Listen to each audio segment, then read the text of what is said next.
Thank you for attending my webinar today.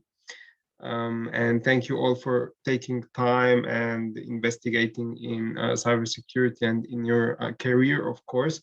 I will introduce myself quickly so we don't waste a lot of time into the introduction of myself, just getting to the point of bug bounty and penetration testing.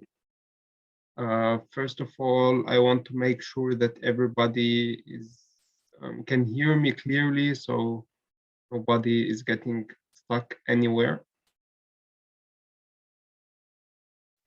You can just type it and I will see it. Okay, perfect.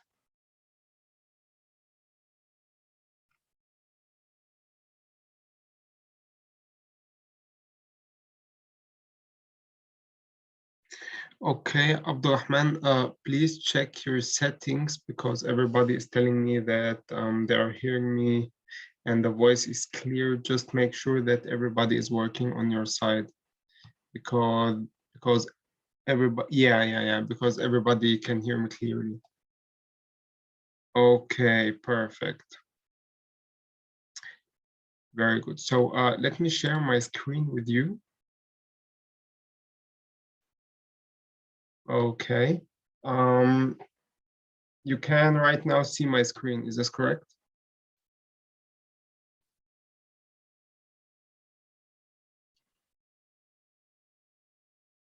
Okay, very good. So once again, just 5 minutes, if not a little bit or just a little bit more. My name is Ahmed Hassan. I am a professional penetration tester, working more than 3 years in this cybersecurity field and also a professional bug bounty hunter. And this is exactly the topic from today, bug bounty hunting and penetration testing. And without going deep into my CV, I already did a lot of cybersecurity certifications, as you can see, without discussing them really in depth. And also did a lot of bug bounty hunting for different companies, governments, and so on. So I'm just showing you that. So you're sure that I am in this field and in this cybersecurity field. Exactly. Moreover that, I have a YouTube channel if you want to join me, where we discuss bug bounty, cybersecurity, and know each other in this field. Yeah. Without really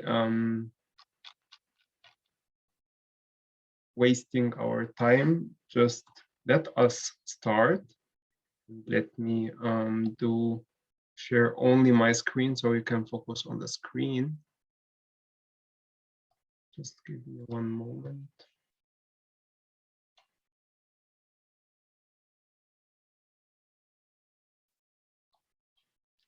Very good. I hope the screen is now visible for everyone. Yes. Perfect. Yeah, we are today discussing the point of bug bounty hunting methodology and penetration testing. The point is, what is exactly bug bounty hunting and what we will cover today. So the first question we want to answer, what is bug bounty or bug bounty programs generally, and what is penetration testing? I think everybody knows this word or this word penetration testing, but we'll just discuss it in general. How can I start in bug bounty? How can I find, for example, programs where I can legally hunt on them? And simple methods for a beginner in bug bounty programs, and a small practical program or a small practical progress on a really bug bounty program, which we will do together at the end of this session. Yeah. So what are really bug bounty programs? Earlier, big companies, had a lot of domains and subdomains, and they have only a small security team, like for example, Google or Microsoft or any other company, big company. They have several over 10,000 subdomains, and the security team is not really big, so they can't really cover every site and go in depth to secure every subdomain. So they thought about bug bounty program or vulnerability disclosure. It's also named like this, where exactly the whole world can target the company and then try to find vulnerabilities and submit it to the company.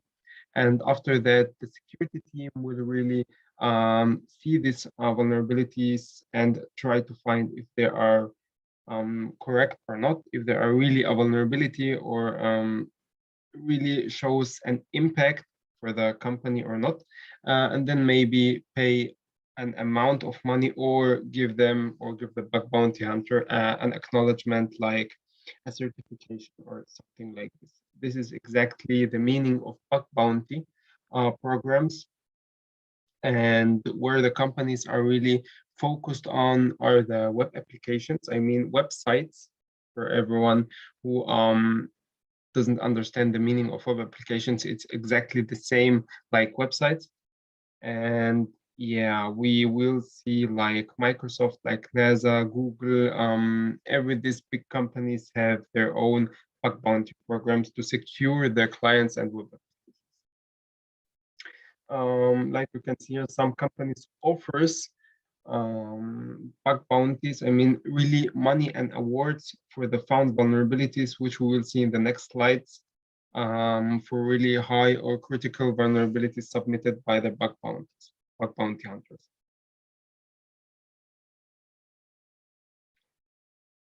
Exactly. Yeah, this is a small example for a bug bounty program. This is from Lenovo, and I submitted, I think, 1 week or 2 weeks ago, a vulnerability to Lenovo, and they accepted it. And as you can see, this is, for example, the first picture is the policy of the company, so where you can submit any found vulnerability and what is the policy. It's really important to read the policy before targeting any website or any domain, so you can know what is in scope and what is out of scope, so you don't do any malicious steps, and the company can maybe target you or try to find your IP address and so on. So just make sure that you read the scope of the policy of the, for example, from Lenovo's policy, and after that, try to find vulnerabilities in their subdomains and domains. And this is a small example of the certificate or certification of appreciation from Lenovo, after you get a real acknowledgement from them that this vulnerability is a real vulnerability. Yeah. As you can see here, before it was only in Lenovo, it was only a certificate or an acknowledgement that you found a vulnerability. But like here in Apple, as you can see, security at apple.com, a security researcher was able to find a critical or a high vulnerability, and therefore they decided to pay him $5,000 for reporting this issue. And this is this is not really low. This is a high amount. So I think this is a good thing why bug bounty hunters try to find hard or maybe low vulnerabilities or business logic vulnerabilities. So they first of all make a good CV. So they really found a lot of vulnerabilities in big companies, or they are searching for payments, like big or small doesn't really isn't really important. The main point, they can really get money from these bug bounty programs. And this is the difference. So you have bug bounty programs with payment and bug bounty programs without payment. And by the way, it's also written in their policy if they pay or not, also on Hackerone. Yeah, so let's start with the real steps of bug bounty.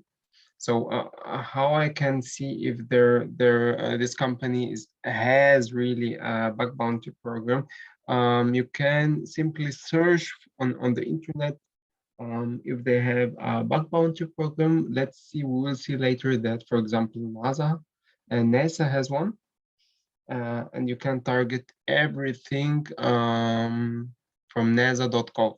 So every subdomain from nasa.gov is in scope. We would see this later.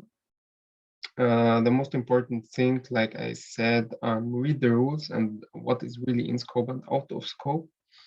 And the first thing everybody is doing, search simply for subdomains, which we'll see really in demo after finishing this presentation. To find web application vulnerabilities in possible subdomains. This is really the easiest step and the first step. Any attacker or hacker or bug bounty hunter is doing so he can gain many subdomains, and as soon as you have really a lot of subdomains, you can find in an easier way vulnerabilities in web.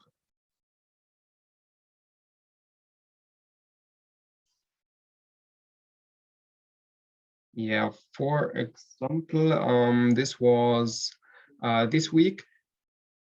I was able with one colleague, just Hazem, just take care. You are drawing on the screen, so please don't do it. So yeah, thank you. Yeah, I was able with my brother to identify multiple vulnerabilities in a state.gov subdomain. This is a vulnerability disclosure program from U.S. Department of State, and we was able to identify a stored cross-site scripting vulnerability and stored HTML injection vulnerability, as you can see here. And this is a simple proof of concept.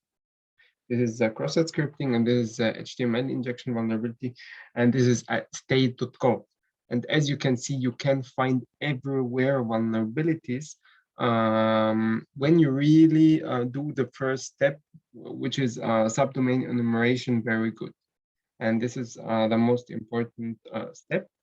Try to find more subdomains as much as you can, so you can search for vulnerabilities.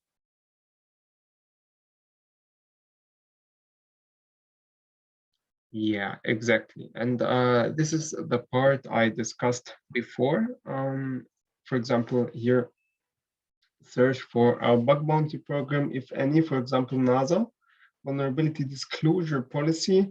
Read the policy and then search for subdomains. Try to find possible vulnerabilities in these subdomains. We'll see it. Yeah, enumerate all possible subdomains, make a list of alive subdomains, and try to test them. Even automatically at the beginning will be no problem. The most important thing, you find really important vulnerabilities and submit them really ethically. Yeah, so let's see what we are discussing. As you can see here, if you want, I can share the link with you. I will put it in the chat, so you don't have to write it or really write it down. Yeah, I just posted it. Yeah, this is the website where you can see the vulnerability disclosure policy from NASA. As you can see here, we will click on it.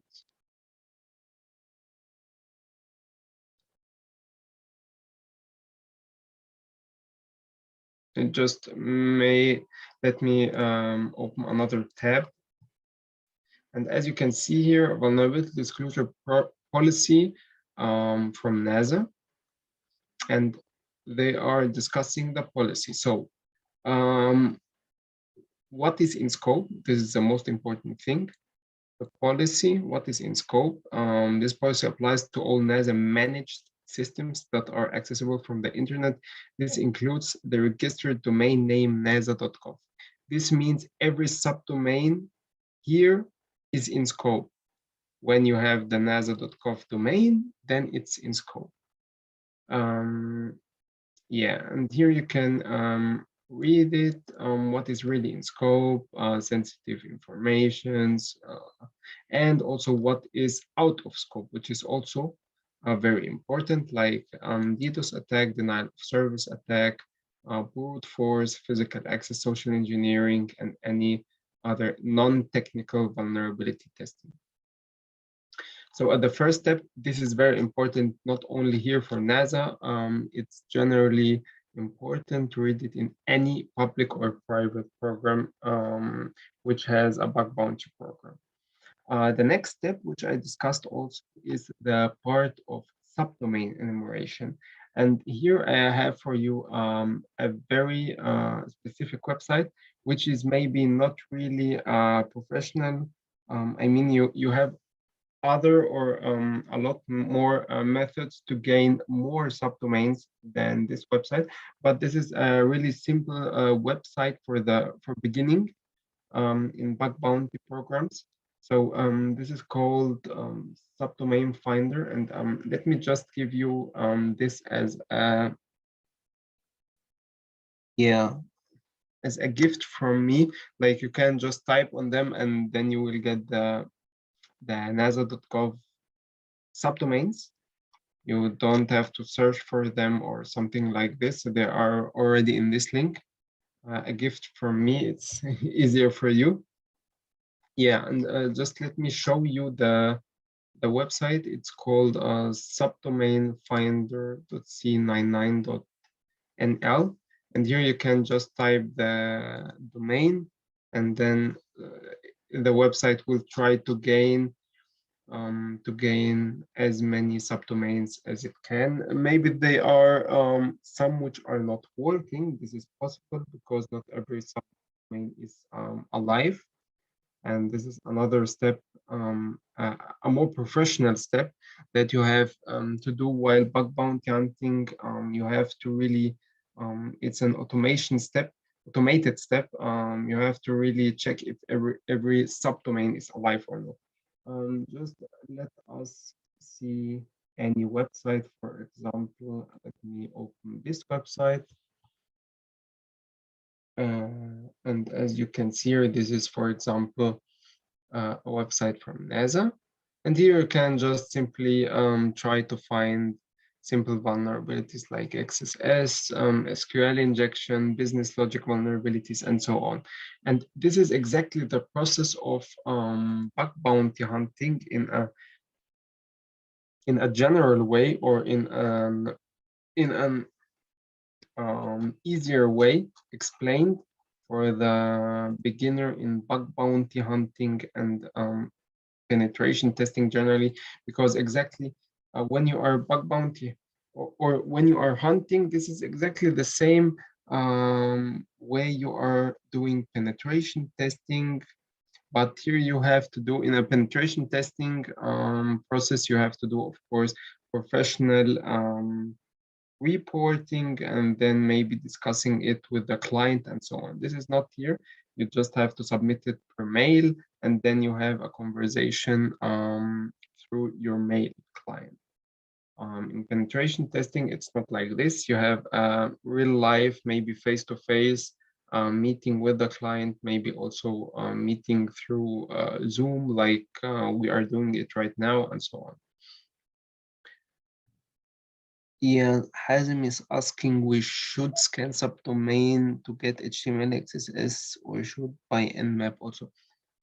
Yeah, that's a good question. So let me just open, for example, a simple subdomain, and then of course you can do Nmap on it, or maybe try to get the IP address of the subdomain, and maybe look up in Shodan, where you can see already found, for example, headers, for example, PHP versions, and so on. But it's a good idea to also scan the IP address. I think this subdomain is not working, so we'll open another one. Yeah, it's a good idea because maybe FTP server is open and you can just log in with anonymous, and then you have a vulnerability. So it's of course another step of doing really hunting on a domain or a subdomain. But I think it's clear how you can just copy the IP address, and maybe we can do it together. Like you go on shodan.io, copy the IP address, and then search for it here, and then you will get maybe good informations, like they are using Apache servers, possible subdomains, the real domain, main domain, I mean. Yeah, and here you can see a lot of headers where sometimes they can publish good information for an attacker, and so on. So this is a process, of course, doing nmap on it to try to get sensitive information. Like as you can see here, PHP, they are using Cloudflare, Drupal, and through this you can, after that, search for possible vulnerabilities, possible exploits, um, exploit database through nmap scripts, and so on. Yeah, and this is very simple. This is the process of doing bug bounty hunting as a beginner, or for a beginner, just targeting a specific company or a specific government, I mean, of course, legally, and then trying to find valid or alive subdomains and targeting them for possible vulnerabilities. This is the half process of reconnaissance, and maybe I will do a next webinar for just, for example, exploiting vulnerabilities, like going in depth, using nmap, for example. I mean, you can see or have a look at my YouTube channel. I will next time in future also post a lot of bug bounty videos and how you can search for specific vulnerabilities and so on. But this is the process of finding vulnerabilities and doing bug bounty hunting as a beginner or as also a professional bug bounty hunter, because I am also doing the same like you, and we are all doing the subdomain enumeration, maybe someone in one way and someone in another way.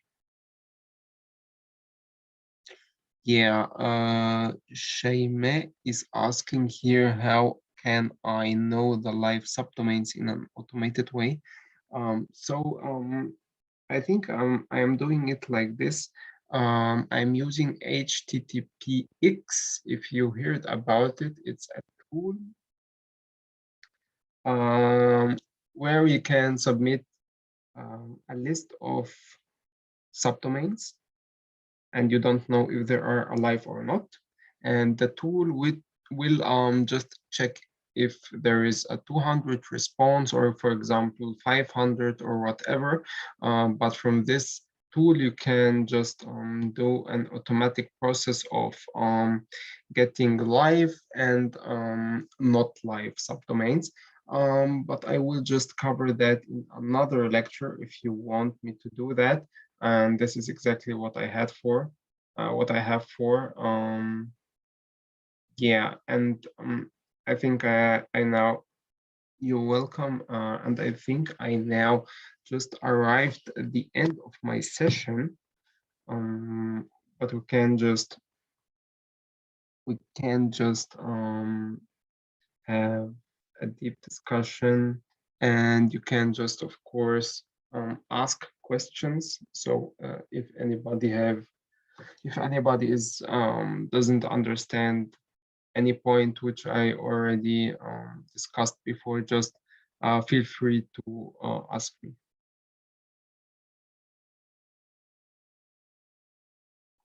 Yeah, I will share my YouTube channel. Just give me 1 second. I already posted it here up in the chat.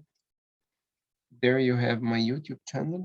I will post a lot of bug bounty hunting, also penetration testing on it, for example, for specific vulnerabilities, to also let the community know, like I, for example, think like every bug bounty hunter or penetration tester, and this is a good step to know, for example, new people in the community of cybersecurity, and help new people in cybersecurity to gain more experience.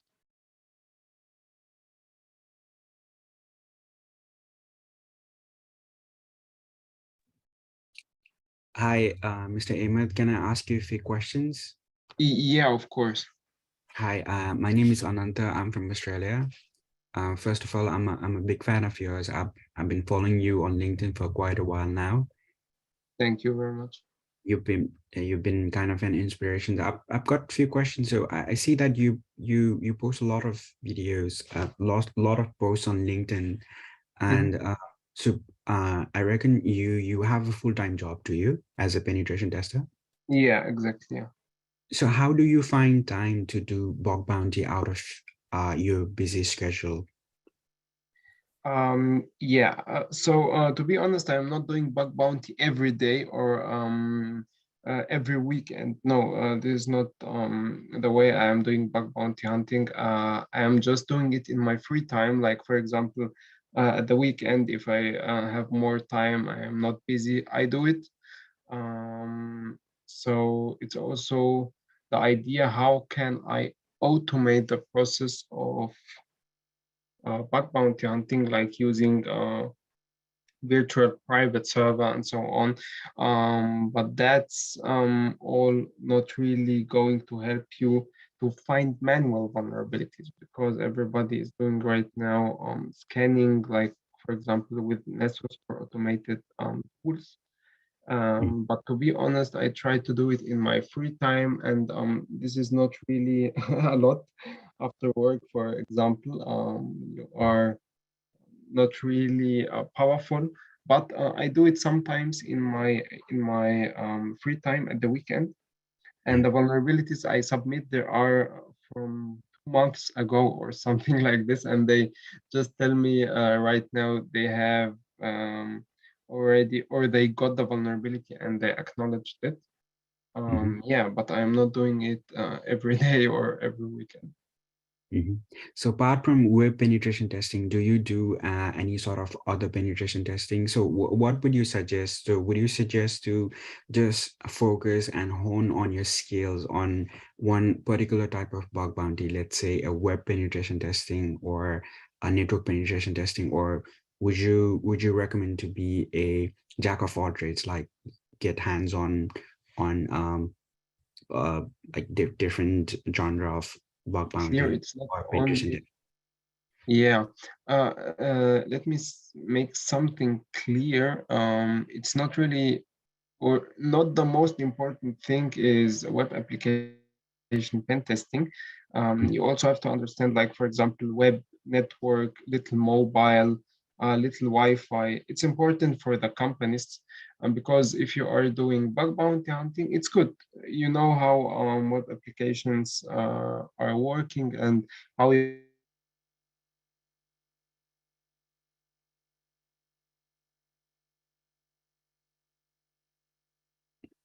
Hello.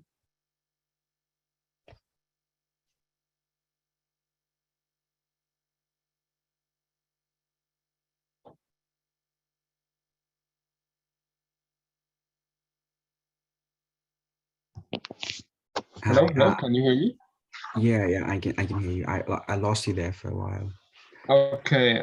Yeah. I just want to mention that everybody's now doing web application penetration testing, Mhm. and it's not very bad to gain more experience in other parts like network, like mobile, like maybe Active Directory.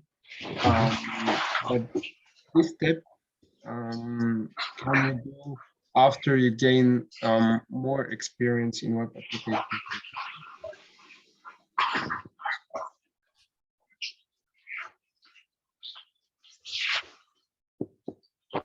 Yeah, did you hear my last sentence? Uh, it was it was unaudible.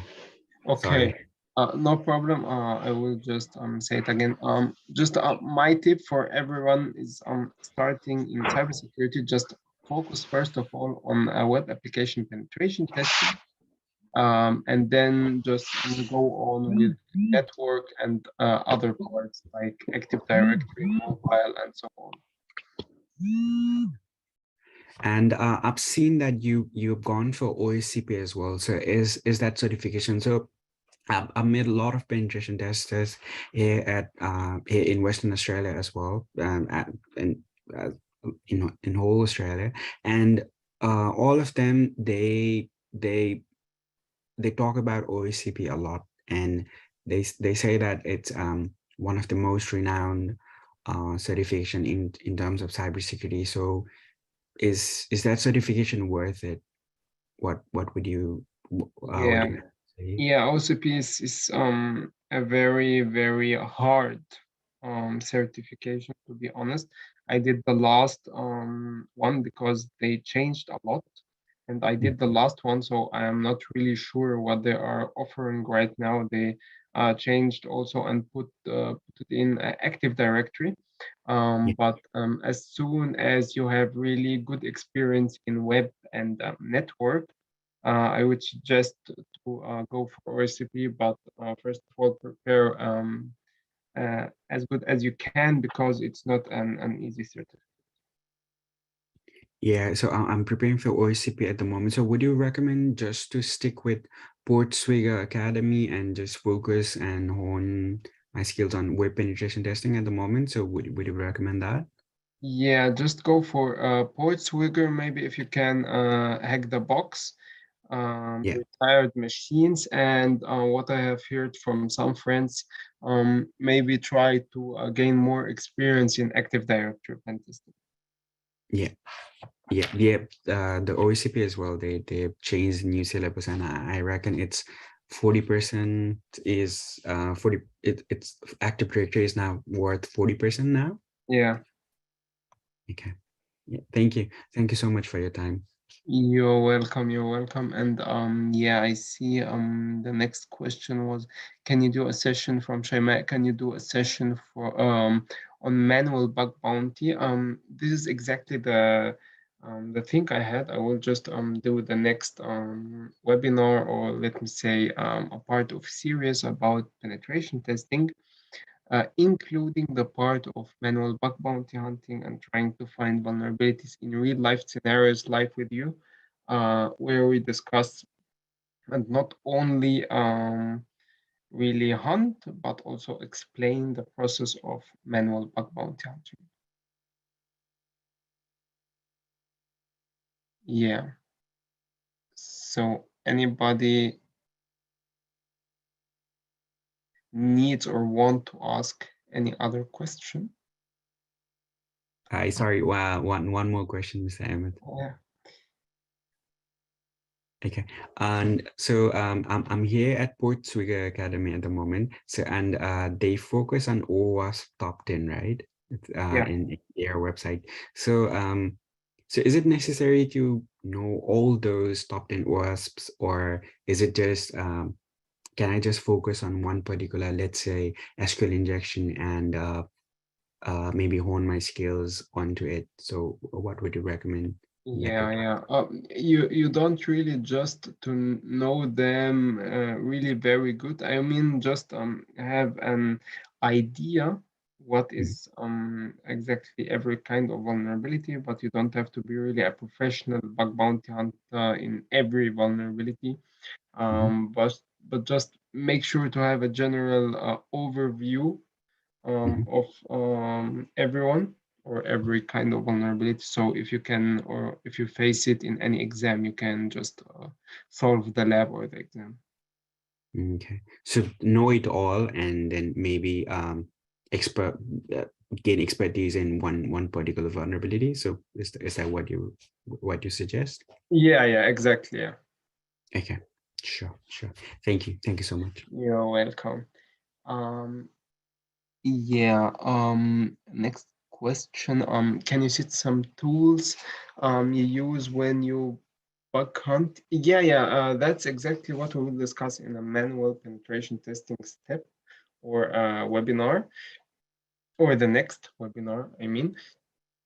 We'll discuss how we can really penetrate or do bug bounty hunting manually, and what tools we are using for to really do it in an easier way, so we can not automate all the steps, but almost all of them. And this is, of course, an important step and part of bug bounty hunting. Yeah, you're welcome. Yeah. Does everyone have any other question? So I get sure that everybody is getting out from this session without any questions or open questions. Your slides were quite elaborative, so that could be the Thank reason. you very much. I hope it was really clear for everybody, and nice to see. And yeah, just let me answer also these questions. Thank you very much, Gary Norman. Do I need to send a proof of concept when submitting the bug to the customer? Yes, of course. Some companies are just waiting for the real proof of concept, because if you are just sending a vulnerability without a proof of concept, they don't know that you already have a really exploit for this vulnerability. So it's not really getting to be seen as a vulnerability. So you have to really submit the vulnerability itself, so the security team can go through it and see that's a really exploit or vulnerability.